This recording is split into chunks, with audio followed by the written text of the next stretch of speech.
Hey guys, we're starting with Monday, November 30th. Before we get to the warm-up and the workout, we're going to go over the strict handstand push-up program that we're going to be running.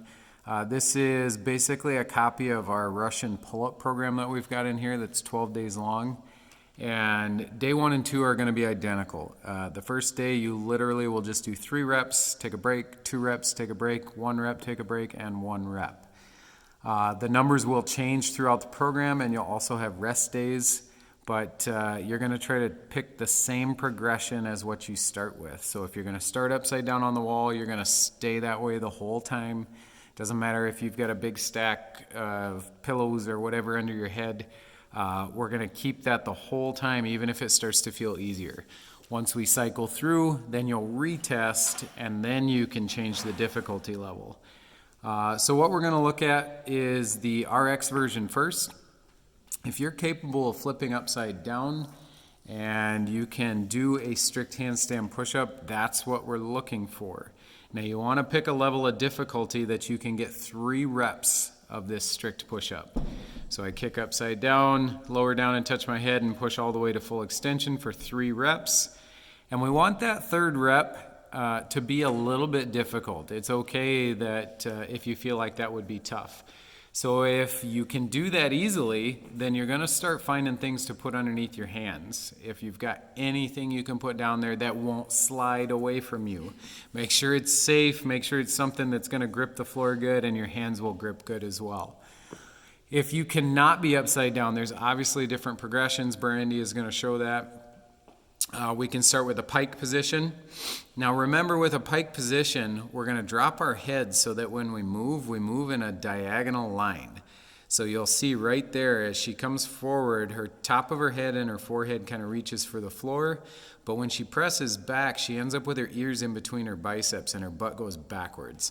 That's what we're looking for in a pike. Okay. Next progression would be, of course, if you have a chair, a couch, anything you can get your legs up on, we'll shift that body weight up in the air more. So now on the knees, we can take some of the weight off of the arms, but you're looking for that same push as we just had in the pike. We want to make sure that we are pressing backwards and up. So we're pushing overhead, not a bench press type of feel.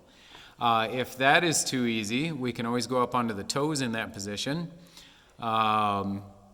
We pull those knees up, get piked in the air, and do the same movement. Lower down, and of course the safest way to do that is to get something soft under your head. If that's still easy but you're not ready for the wall, I want you guys to play around with putting things under your hands and creating a deficit. That way you can figure out how to make it difficult for 3. If you create a big enough deficit, I guarantee you can make that pretty tough. And then just follow along with what it says. When it says 3-2-1-1, that's the sets. You're doing 3 reps, then 2, then 1, then 1. That's it for the day. So it should go fairly quickly. You can rest as needed in between. Make sure you get your reps in. Don't stress if you have a day that's way more difficult and you can't hit the exact numbers. Just get the total reps in and move on with your day. Be happy that you could do them. Anything else we want to add to that? No, it's a good start. Okay. Just make sure you mark everything down. Yep, just make notes on it. You know, if you have difficult days, mark it. If you don't, no big deal. Okay, so let's get to this workout so this video isn't too crazy long. The warm-up, we're going to put a generic warm-up in every day, at least for this week. So when we get to the workouts, make sure you're doing a couple reps of each move. But for this warm-up, we're going to go a 4-minute clock, and we're going to start with 8 air squats. Nice full depth. Concentrate on where the weight in your feet are. Make sure you're not digging your toes in, but make sure the rest of the foot is pressed solid to the floor. Work on getting your full depth. If you need to hold a door frame or something to do it, that's fine. Then you'll do 8 push-ups. You can do these off the knees or off the toes. Make sure that either way you do them, you've got that hip in line with the body, and we're looking for a full press all the way from the floor to full extension. After that, flip over and we'll hit 8 sit-ups. Ab mat or no ab mat, doesn't matter. We're going to lay all the way flat and then bring those shoulders all the way up past the hips and then hop to your feet and hit 10 jumping jacks. You'll repeat that list for 4 minutes and then we're going to hit a couple mobility drills quick. We'll have 1 minute of each. We're going to start with a child's pose. With a child's pose, those knees are just outside the hips, feet are together. You'll sit that butt back and then outstretch your arms and drop that chest as low as you can. You'll hold that for a minute, and then we're going to do a minute pigeon on each side. So you can just bring one leg up and through. Now, if you can get your leg to 90 degrees where that foot is up closer to your hand, that's fine. But if it makes it uncomfortable and painful, having that heel closer to your hip, like Brandy does, that's perfectly fine, guys. The big thing we're looking for is that your hips stay in line and shoot straight back. If you roll off to one side because of where your foot is, that's not what we're looking for. You can lay down or you can stay upright and then switch sides after a minute. Once you get both sides in, that's where you'll roll into that strict handstand push-up program.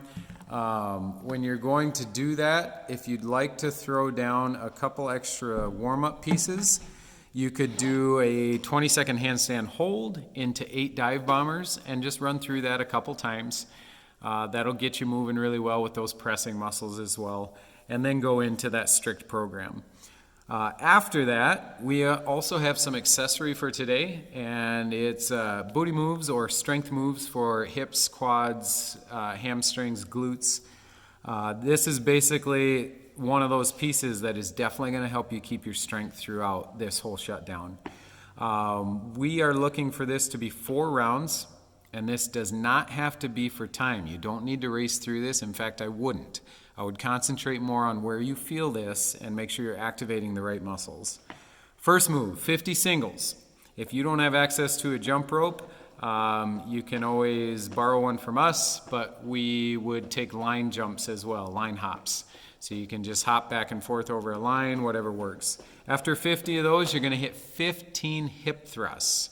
Now, if you've got no access to weight, that's not a big deal. With a hip thrust, we can also do this as a glute bridge, but if you've got something you can lean on that's low enough, you're going to put your upper back on that. You're going to plant your feet flat, and then you're going to press into the couch, the chair, the box, whatever, and squeeze the glutes. Now, you want a nice little pause at the top. When you get to the top, you should not only squeeze your butt, but pretend you're trying to push your feet away from you. So push into the floor with your feet and drive your toes out. That's going to make you activate those glutes a little bit more. If you have anything you can throw on your lap, a backpack full of books, a dumbbell, a kettlebell, add it to your hips and do that same move. After 15 of those, do you want to show a glute bridge for that in case people can't get that right? If you have any trouble with getting your back on something the right height, it just doesn't feel right, guys, go to a glute bridge for that instead. Same kind of move, and you still want to push those feet down into the floor and drive them away. That'll help activate the butt a little more. After that, we'll go to 20 Bulgarian split squats. That's 10 each side, 20 total. Now with that split squat, you do want that couch chair, box, whatever. Throw that back foot up, and then we're driving down, squeezing that butt at the top, driving through.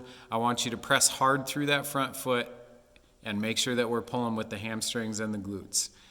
If your foot is too far back towards the box, we're not worried about the knee so much. It's more that we're going to activate the wrong things, and we're not going to use the whole leg. You'll be quad dominant on that move. So make sure your stance is wide enough. After that, we got 20 reverse lunges, 10 each side, so 20 total. Oh yeah, if you want to add weight to that, do it. Throw one at your shoulder, put a backpack on, hold a goblet position right in front of the chest, and then go into those reverse lunges. Step down and back, touching that knee. Same kind of thing as those Bulgarian split squats. Make sure you're dropping down and back far enough that we're going to be pushing hard through the back of the leg to stand yourself back up. Another thing you'll notice there, if Brandy keeps going for a few more, is to keep that torso upright. If you find yourself leaning forward a lot, you can put that front foot up on something. So like a 3-inch riser, like a 45-pound plate or something. That'll help shift your chest upright more. Yeah, there you go. And it's going to keep you even more upright to have that front foot up on something. Okay? After you get those done, you take whatever break you need and you go back through it. And of course, those lunges could be done with weight as well. Anytime you can add weight, do it. 10 each side before you switch. Like I was doing. Yes, make sure you do 10 on one side and then go to the other. After you get 4 rounds of that in, we're going to move on to the workout. Now, if you didn't have time for those leg moves, you can always throw it in later in the day. You can jump straight to the workout. But make sure that you are paying attention, because that's one good way to keep those legs nice and strong. So when we get back to lifting, we won't notice as much of a slack there. So for the workout, we are looking at a descending rep scheme of 21, 18, 15, 12, 9, 6, 3. And it is 3 different moves. Hand release push-ups. That move, we're going to go off the toes, lay the body completely flat, lift up the hands, press them back down, and then press to full extension. Now you'll notice she's not worming. Even if she goes off the knees, yeah, we can demo there. Demo a worm. We're not going to roll in and out of these, because then you might as well just do them off your knees, okay? Then I want you down on those knees, keep that body in line, and do the same movement. After 21 of those, you'll go to 21 pistol squats. Single-legged squats. Very nice. Alternating sides would be preferable. If you need to modify those, we can go toe behind. We can go toe up on the calf. There we go. If you really want to, you can do to a target. I really like a target as long as you're not relaxing on that box. Use it as an actual target. As soon as you hit, stand back up. After 21 of those, you'll do 21 burpees. Remember, a burpee, we are looking for chest and thighs all the way to the floor at the same time, and then all the way back to your feet, jump and clap. We're looking for you to get off the floor with those. After 21, you're going to go 18 of each move, then 15, then 12, 9, 6, 3, and time will be your score. If we need to look at any scaled movements, make sure that if you have questions, you ask us. That one's a pretty simple one. Anytime you can add weight to these accessories and workouts, you're absolutely welcome to. If you want to amp these up a little bit, feel free. But if you've got any questions, get a hold of us, shoot us a message, whatever you need, we'll make sure we help you out. Anything to add?